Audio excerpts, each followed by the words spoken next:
Mari kita berdoa. Bapa kami di surga, Bapa yang maha besar, dengan rendah hati kami datang menghadap tahta kasih karunia-Mu. Kami mohon Roh Kudus-Mu membuka pengertian kami terhadap firman-Mu saat ini. Bukalah mata rohani kami untuk melihat rencana-Mu yang agung bagi dunia ini. Berkatilah setiap kata yang disampaikan, agar menjadi api yang menyalakan semangat misi kami. Dalam nama Tuhan Yesus Kristus, terang dunia, kami berdoa. Amin. Saudara-saudara yang dikasihi Tuhan, Horas, saya mau mulai dengan pertanyaan yang mungkin agak provokatif.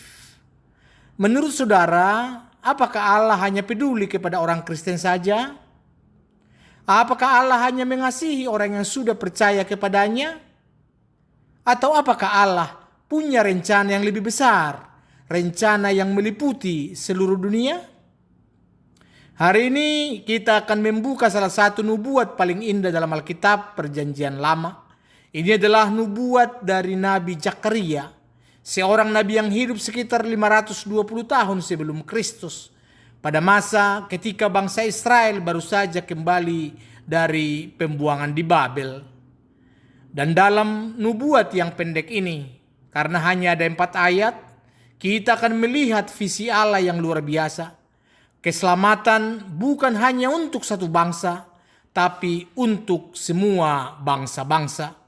Ini adalah pesan yang sangat penting untuk kita saat ini. Karena kadang-kadang kita lupa bahwa kekristenan bukan agama eksklusif yang hanya untuk kelompok tertentu. Kekristenan adalah kabar baik yang harus dibagikan kepada seluruh dunia. Saudara-saudara, mari kita buka Alkitab kita dari Zakaria 8, dimulai ayat 20 sampai 23. Yang tidak ada Alkitab, saya bacakan untuk kita. Beginilah firman Tuhan semesta alam, masih akan datang lagi bangsa-bangsa dan penduduk banyak kota. Dan penduduk kota yang satu akan pergi kepada penduduk kota yang lain mengatakan, marilah kita pergi untuk melunakkan hati Tuhan dan mencari Tuhan semesta alam. Kami pun akan pergi. Jadi banyak bangsa dan suku bangsa yang kuat akan datang mencari Tuhan semesta alam di Yerusalem dan melunakkan hati Tuhan. Beginilah firman Tuhan semesta alam. Pada waktu itu, 10 orang dari berbagai-bagai bangsa dan bahasa akan memegang kuat-kuat punca jubah seorang Yahudi dengan berkata, kami mau pergi menyertai kamu, sebab telah kami dengar bahwa Allah menyertai kamu. Sampai di situ bacaan kita. Saudara-saudara, sebelum kita masuk ke dalam nas ini, kita perlu tahu siapa Zakaria dan dalam situasi apa dia bernubuat. Zakaria adalah seorang nabi dan juga imam. Dia adalah anak Berekia, cucu Ido. Jadi nama Zakaria ini artinya Tuhan mengingat.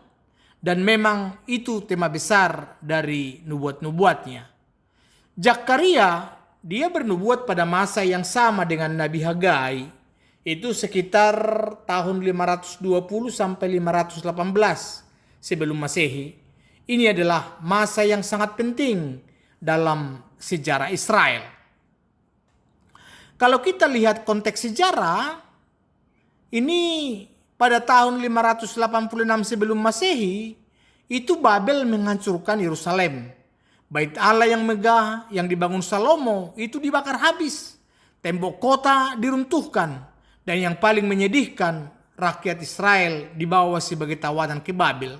Ini yang disebut pembuangan ke Babel.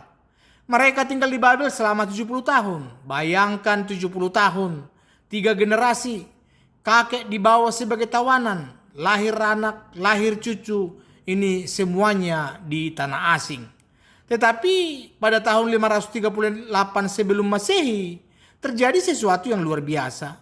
Raja Kores dari Persia mengalahkan Babel, dan dia mengeluarkan dekret yang mengizinkan orang Yahudi kembali ke tanah mereka dan membangun kembali bait Allah.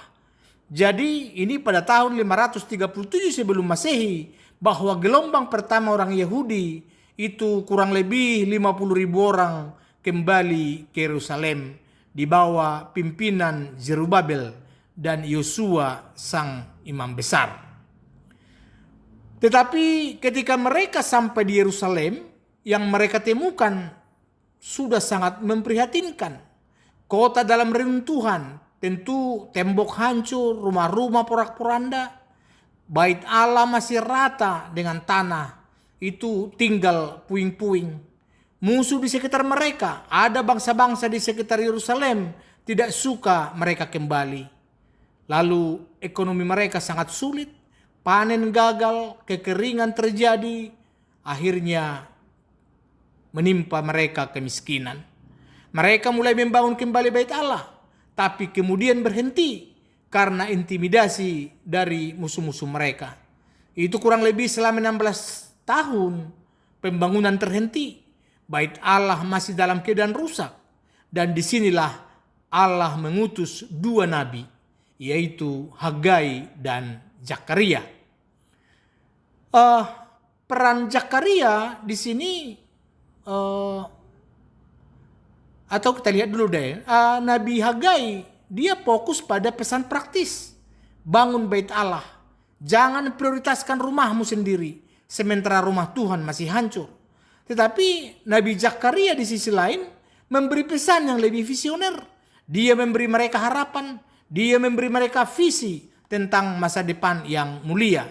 Kalau kita lihat dalam pasal 1 sampai 6, Zakaria melihat 8 penglihatan malam yang memberitahu mereka bahwa Allah belum meninggalkan mereka. Allah masih punya rencana.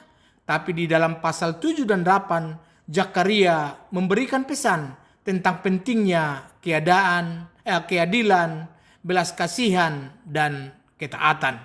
Dan bacaan kita hari ini adalah bagian dari puncak dari pasal 8, di mana Zakaria memberikan gambaran tentang masa depan yang penuh harapan.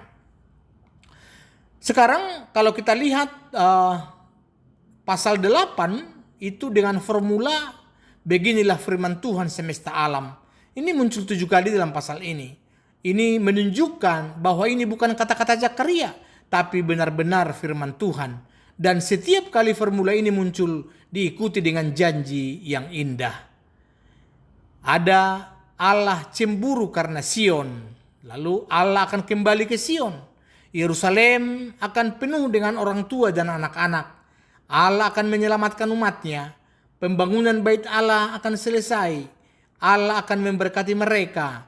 Hari ini perkabungan akan menjadi hari-hari sukacita.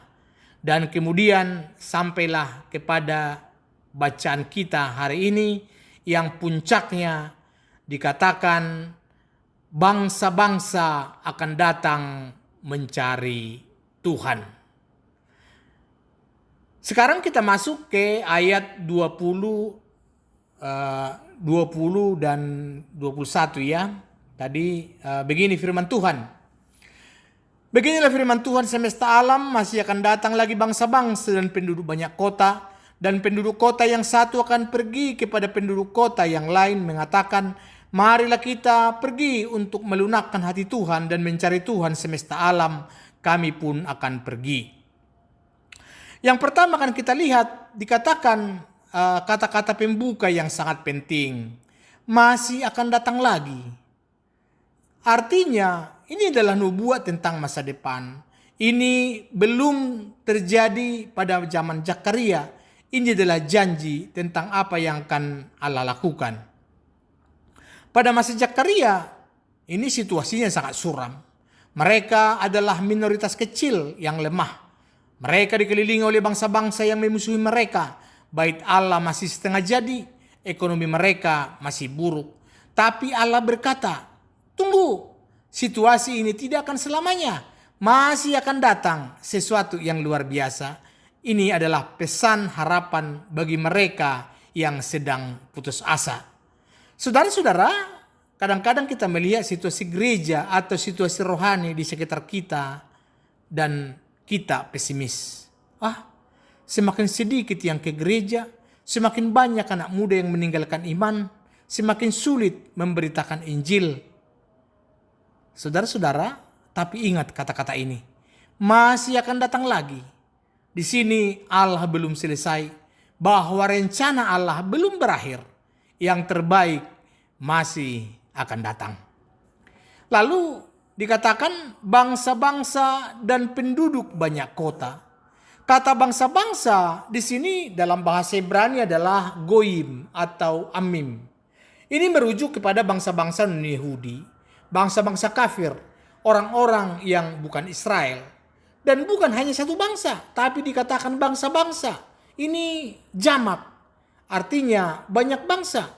Bukan hanya dari satu kota, tapi penduduk banyak kota dari mana-mana. Ini adalah gambaran yang luar biasa. Pada masa itu bangsa-bangsa di sekitar Israel justru meremehkan Israel. Mereka menghina Allah. Mereka tidak mau ada hubungan dengan Israel. Tapi Allah mengatakan akan tiba waktunya ketika bangsa-bangsa ini justru akan datang kepada Allah Israel. Lalu dikatakan lagi bahwa penduduk kota yang satu akan pergi kepada penduduk kota yang lain. Ini gambaran yang sangat menarik. Bahwa ada semacam gerakan spontan, gerakan dari mulut ke mulut. Bahwa penduduk satu kota tidak tinggal diam.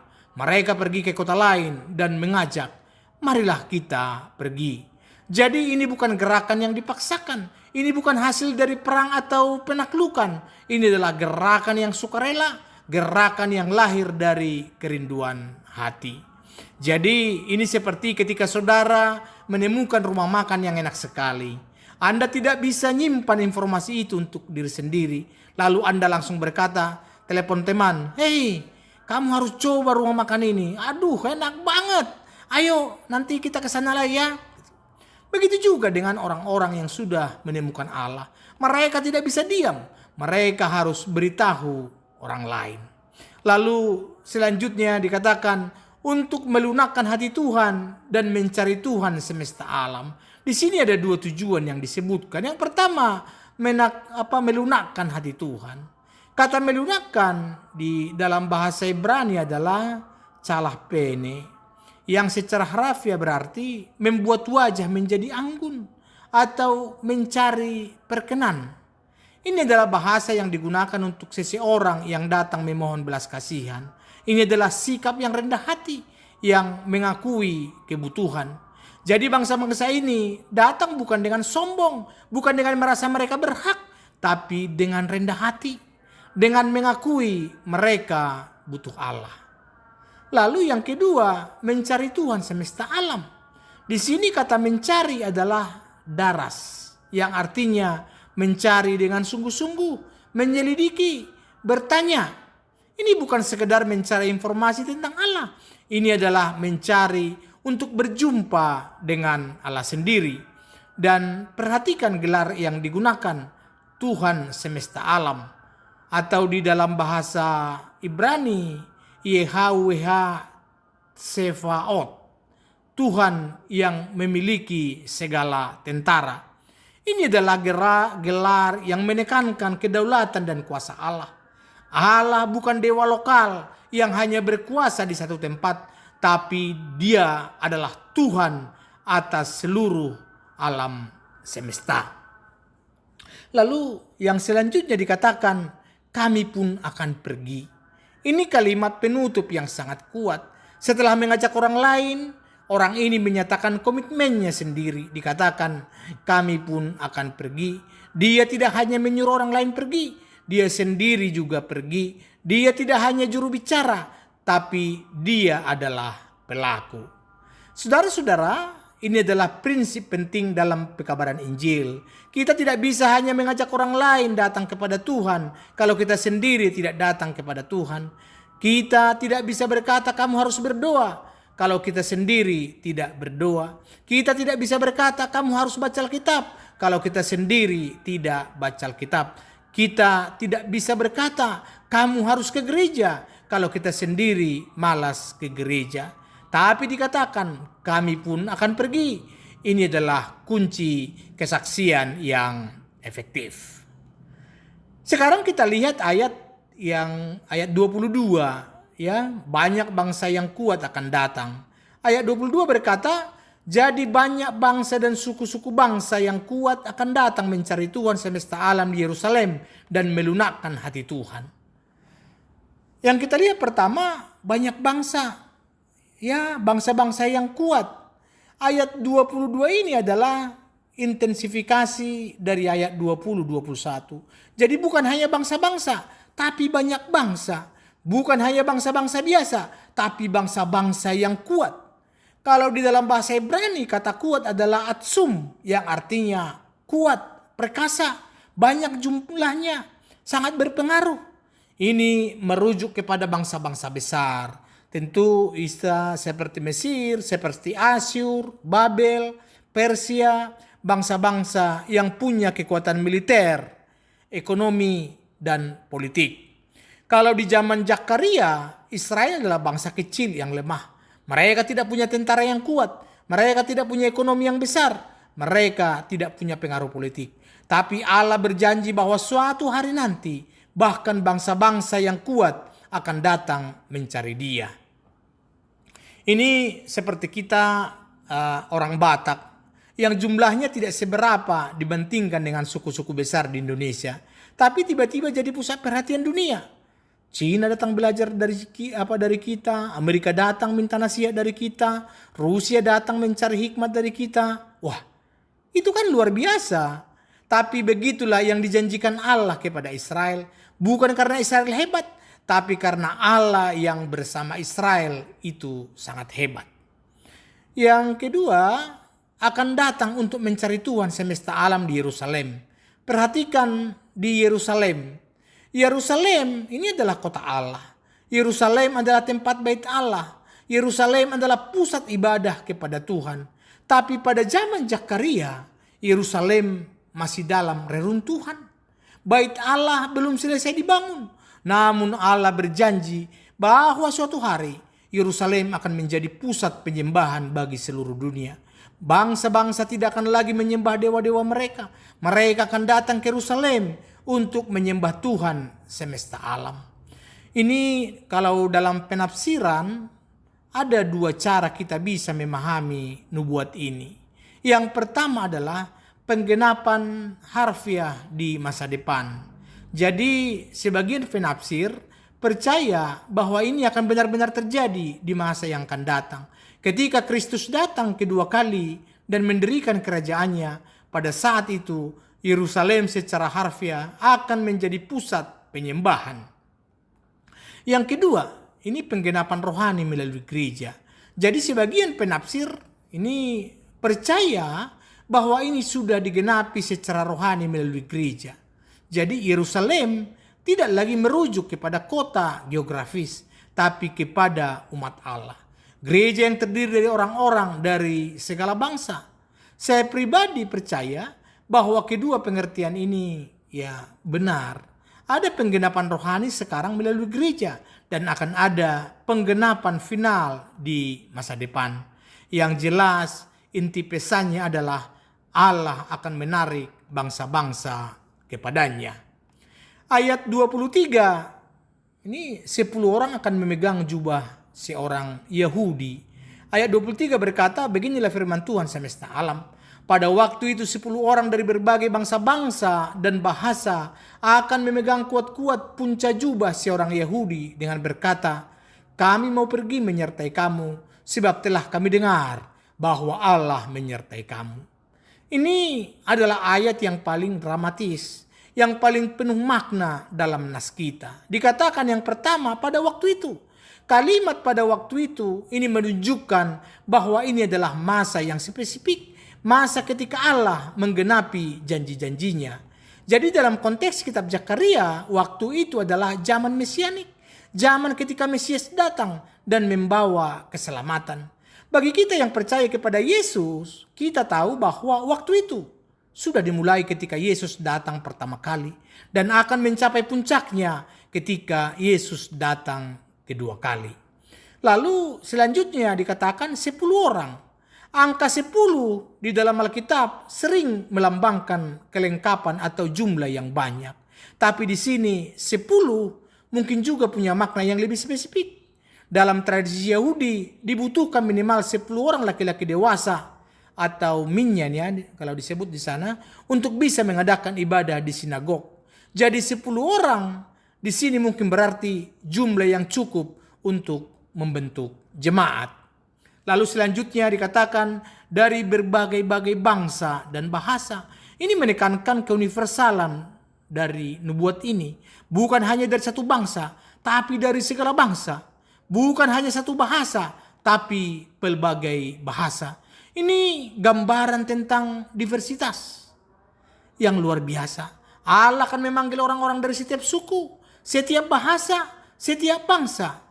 Jadi kalau kita paralelkan ini dengan Wahyu 7 ayat 9, ini mengingatkan kita kepada penglihatan Yohanes dari Wahyu 7 ayat 9. Jadi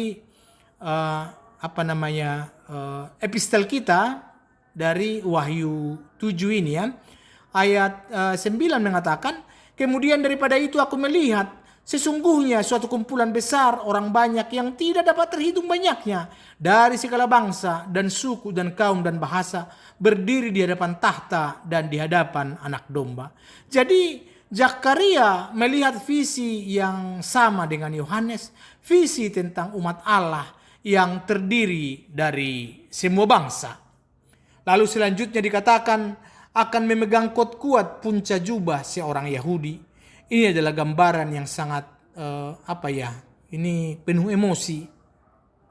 Kita memegang kuat-kuat, kalau di dalam bahasa Ibrani adalah heziku, dari akar kata sajak yang artinya memegang dengan kuat, berpegang teguh, menahan. Jadi ini bukan pegangan yang longgar atau santai.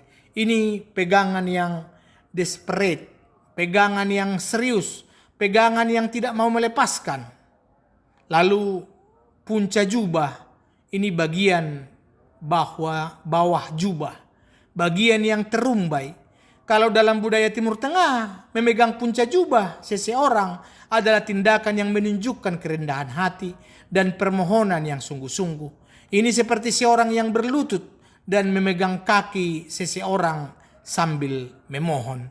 Jadi kalau kita bayangkan seorang anak yang terpisah dari ibunya di keramaian, ketika dia akhirnya menemukan ibunya, dia tidak hanya bilang, "Hei bu, sini."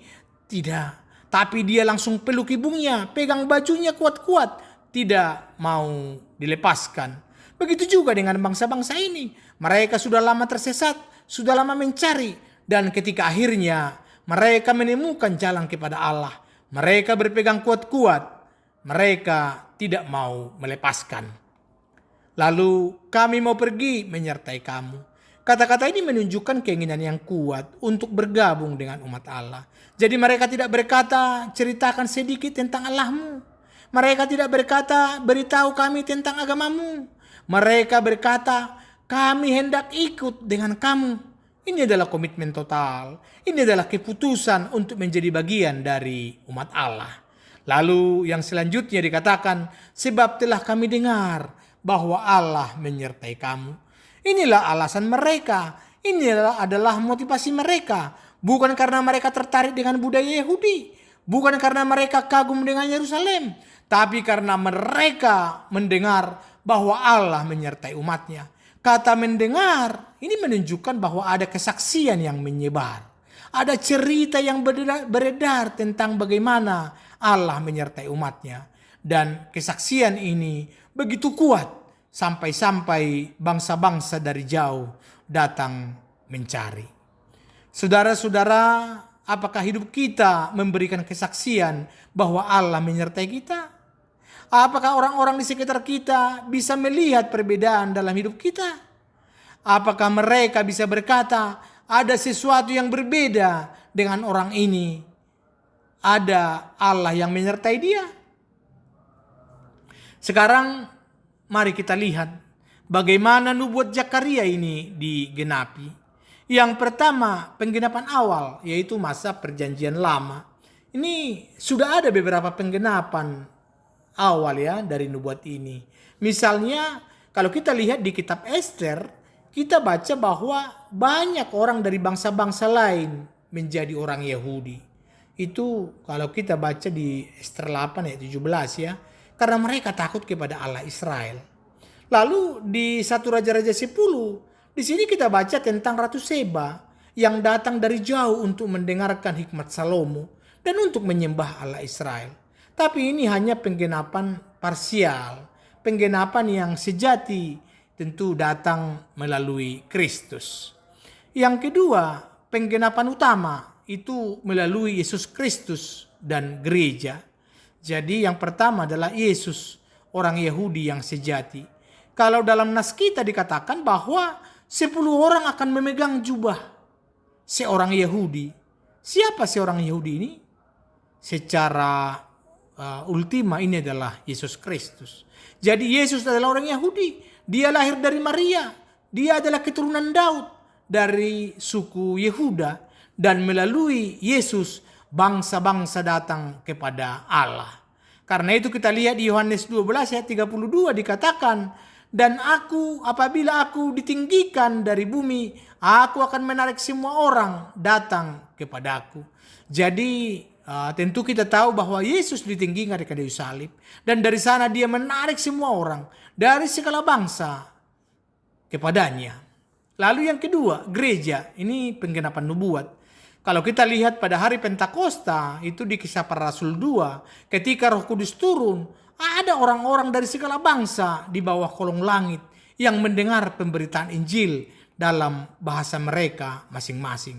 Dikatakan 3.000 orang bertobat dalam satu hari. Kemudian dalam Kisah Rasul 10, Petrus melihat penglihatan dan kemudian pergi ke rumah Kornelius, seorang perwira Romawi, dan memberitakan Injil. Kornelius dan keluarganya menerima Roh Kudus. Dan kita lihat lagi di yang lain bahwa Petrus berkata, sesungguhnya aku telah mengerti bahwa Allah tidak membedakan orang. Setiap orang dari bangsa manapun yang takut akan Dia dan yang mengamalkan kebenaran berkenan kepadanya. Itu Kisah Rasul 10, 34, 35. Jadi Injil sudah mulai menyebar ke segala bangsa. Paulus menjadi rasul bagi bangsa-bangsa bukan Yahudi. Lalu kita lihat lagi di Efesus 2 ayat 11 dan sampai 22 bahwa Paulus menjelaskan bahwa melalui Kristus orang-orang bukan Yahudi telah mendekatkan kepada Allah. Jadi tembok pemisah itu sudah diruntuhkan. Sekarang orang Yahudi dan orang bukan Yahudi menjadi satu tubuh di dalam Kristus. Inilah adalah penggenapan nubuat Zakaria. Lalu yang ketiga, penggenapan final, yaitu kerajaan yang akan datang. Tapi penggenapan yang lengkap masih akan datang. Kalau Wahyu 21-22, di sini digambarkan Yerusalem baru yang turun dari surga. Dan di sana bangsa-bangsa akan berjalan dalam terangnya. Dan raja-raja bumi akan membawa kemuliaannya ke dalam kota itu. Dan pada akhirnya nubuat Zakaria akan digenapi secara total dan sempurna. Saudara-saudara yang dikasihi Tuhan, nubuat Zakaria ini bukan hanya tentang masa depan yang jauh. Ini punya implikasi yang sangat praktis untuk kita hari ini. Yang pertama adalah keselamatan adalah untuk semua orang. Jadi Allah tidak membatasi keselamatan hanya untuk satu suku, satu bangsa, atau satu kelompok. Allah mau semua orang diselamatkan dan memperoleh pengetahuan akan kebenaran. Ya. Itu 1 Timotius 2 ayat 4. Saudara, jangan pernah berpikir bahwa ada orang yang terlalu jauh atau terlalu berdosa untuk diselamatkan. Jangan pernah berpikir bahwa hanya orang-orang tertentu yang bisa menjadi Kristen. Injil adalah untuk semua orang dari segala suku, bangsa, dan bahasa. Kadang-kadang kita orang Kristen punya mentalitas eksklusif. Kita seperti punya klub dan kita tidak mau sembarang orang masuk. Mungkin berkata, orang itu terlalu jahat untuk jadi Kristen. Orang itu terlalu kotor latar belakangnya. Tapi ingat, Yesus datang justru untuk orang yang berdosa. Yesus datang untuk yang sakit, bukan untuk yang sehat. Kalau gereja hanya mau menerima orang yang sudah sempurna, maka tidak ada satupun dari kita yang bisa masuk. Yang kedua, kita punya tanggung jawab untuk memberitakan Injil. Dalam nas kita, bangsa-bangsa mendengar bahwa Allah menyertai umatnya. Mereka mendengar kesaksian. Dari mana mereka mendengar? Tentu dari umat Allah yang menceritakan kebaikan Allah. Saudara, kita punya tanggung jawab untuk memberitakan Injil. Ini bukan hanya tugas pendeta atau penginjil. Ini tugas setiap orang percaya. Tentu kita tahu, Yesus berkata dalam Matius 28 ayat 19 sampai 20. Karena itu, pergilah, jadikanlah semua bangsa muridku. Ini yang disebut amanat agung. Dan ini adalah perintah untuk semua pengikut Kristus. Saudara, ceritakan kesaksian saudara kepada orang lain. Ajak teman atau keluarga untuk datang ke gereja. Doakan saudara atau teman yang belum percaya.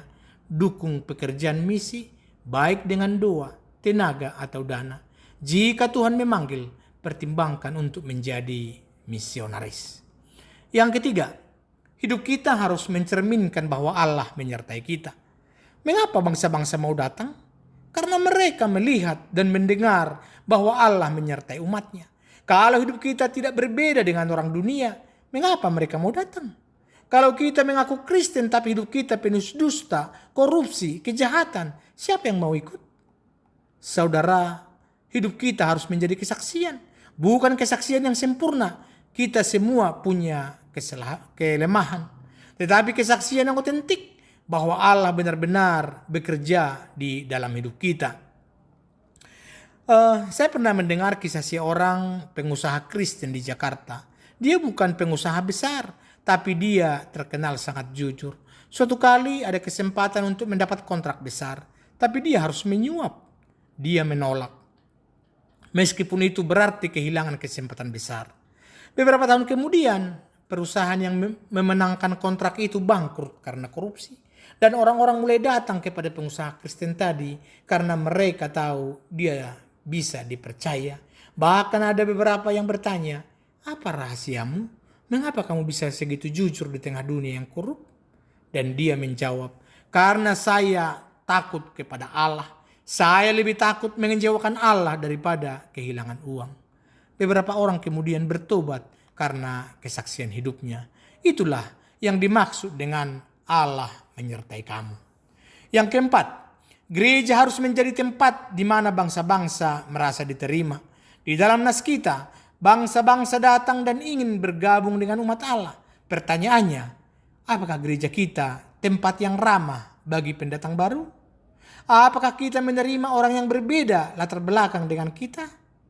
Saudara, gereja tidak boleh menjadi eksklusif. Gereja harus menjadi inklusif. Menerima semua orang yang datang dengan hati yang terbuka. Tentu saja kita tidak kompromi dengan dosa atau ajaran sesat, tapi kita harus menerima orang berdosa yang datang mencari Tuhan. Karena itu saudara, sambut pendatang baru dengan hangat. Jangan membentuk kelompok-kelompok eksklusif yang sulit dimasuki.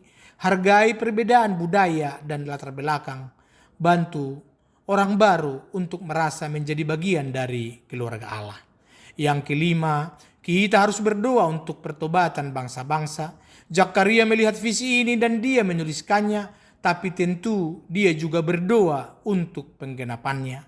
Saudara, kita harus berdoa untuk pekabaran Injil ke seluruh dunia. Kita harus berdoa untuk suku-suku yang belum terjangkau. Kita harus berdoa untuk negara-negara yang menutup diri terhadap Injil.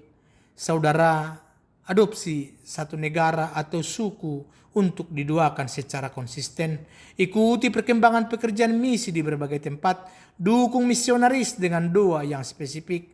Libatkan keluarga dalam doa untuk bangsa-bangsa. Jadi di gereja bahwa setiap minggu kita perlu mendoakan satu negara yang berbeda. Ya, jadi satu gereja mereka belajar sedikit tentang negara itu, budayanya, agamanya, tantangannya, dan kemudian mereka berdoa secara spesifik. Ini membuka wawasan dan membuat sadar bahwa Allah bekerja di seluruh dunia, bukan hanya di tempat yang kecil ya. Saudara-saudara yang dikasihi Tuhan, kita sudah melihat visi yang luar biasa dari Zakaria bahwa keselamatan bagi bangsa-bangsa. Visi ini sudah mulai digenapi melalui Yesus Kristus dan gereja, dan visi ini akan terus digenapi sampai Yesus datang kembali. Pertanyaannya adalah, apa peran kita dalam penggenapan visi ini? Apakah kita hanya akan menjadi penonton atau kita akan menjadi pelaku? Saudara, saya mau tutup dengan sebuah kisah yang menginspirasi saya. Ada seorang pemuda Batak dari Tapanuli yang merasa terpanggil untuk menjadi misionaris. Dia pergi ke Papua, ke pedalaman, ke suku yang belum pernah mendengar Injil. Dia tinggal di sana kurang lebih 15 tahun. Dia belajar bahasa mereka, dia makan makanan mereka, dia hidup seperti mereka. Perlahan-lahan dia mulai memberitakan Injil. Awalnya orang-orang menolak, tapi dia tidak menyerah. Dia terus mengasihi mereka, terus melayani mereka, terus berdoa untuk mereka. Setelah 15 tahun, seluruh desa itu bertobat. Mereka membakar berhala-berhala mereka. Mereka mulai menyembah Tuhan Yesus. Ketika ditanya, mengapa kamu mau repot-repot datang ke sini? Mengapa kamu tidak tinggal di kota-kota saja dan hidup enak? Dia menjawab sederhana. Karena Yesus berkata, jadikanlah semua bangsa muridku. Suku ini juga bagian dari semua bangsa. Mereka juga berhak mendengarkan Injil. Hari ini di desa itu ada gereja yang kuat. Ada puluhan pemuda dari suku itu yang sudah menjadi pendeta dan penginjil. Dan mereka mulai menginjil suku-suku lain di sekitar mereka. Itulah penggenapan nubuat Zakaria di zaman kita. Karena itu mari kita bertekad hari ini. Katakan, Tuhan, kami mau menjadi bagian dari visimu. Kami mau menjadi alat dalam tanganmu untuk membawa keselamatan bagi bangsa-bangsa. Karena itu mulai hari ini, kami akan hidup sedemikian rupa sehingga orang bisa melihat bahwa Allah menyertai kami. Kami akan memberitakan Injil kepada orang-orang di sekitar kami. Kami akan berdoa untuk pertobatan bangsa-bangsa. Kami akan mendukung pekerjaan misi dengan serius. Kami siap pergi kemanapun Engkau mengutus kami. Bukan untuk kemuliaan kami, tapi untuk kemuliaan nama-Mu. Amin. Mari kita berdoa. Bapa yang Maha Kuasa, Allah Abraham, Ishak dan Yakub, Allah yang menyatakan diri kepada Zakaria. Kami bersyukur untuk visi yang Engkau berikan, visi tentang keselamatan bagi bangsa-bangsa. Kami bersyukur bahwa Engkau tidak membatasi kasih-Mu hanya untuk satu kelompok, tapi Engkau mau semua orang diselamatkan. Terima kasih untuk Yesus Kristus, orang Yahudi yang sejati, yang melalui kematian dan kebangkitannya telah membuka jalan bagi semua bangsa untuk datang kepadamu. Terima kasih bahwa kami orang-orang Batak juga sudah mendengar Injil. Terima kasih untuk para misionaris yang datang ke tanah Batak dan memberitakan kabar baik kepada nenek moyang kami. Terima kasih bahwa kami sekarang sudah menjadi bagian dari umat-Mu. Tuhan, kami memohon, bangkitkanlah semangat misi di tengah-tengah kami. Jangan biarkan kami hanya menikmati keselamatan untuk diri kami sendiri. Ajar kami untuk peduli kepada jiwa-jiwa yang terhilang. Bukalah mata kami untuk melihat ladang tuayan yang sudah menguning. Bukalah telinga kami untuk mendengar jeritan bangsa-bangsa yang belum mengenal-Mu. Lembutkanlah hati kami untuk mengasihi mereka yang berbeda dengan kami. Utuslah kami Tuhan ke tetangga sebelah, ke teman kantor, ke saudara yang jauh dari Tuhan, bahkan ke ujung bumi jika itu kehendak-Mu. Dan kami berdoa untuk suku-suku yang belum terjangkau, untuk negara yang tertutup bagi Injil, untuk orang-orang yang belum pernah mendengar nama Yesus. Tuhan, kirimlah pekerja-pekerja ke ladang tuayan-Mu. Kami percaya bahwa visi Zakaria akan digenapi. Kami percaya bahwa suatu hari nanti akan ada kumpulan besar yang tidak terhitung banyaknya, dan segala bangsa dan suku dan kaum dan bahasa berdiri di hadapan tahta-Mu menyembah-Mu dengan sukacita. Dan kami mau menjadi bagian dari penggenapan visi itu. Pakailah kami Tuhan. Dalam nama Yesus Kristus Juru Selamat kami, semua bangsa kami berdoa. Amin. Horas, Tuhan memberkati kita semua. Shalom.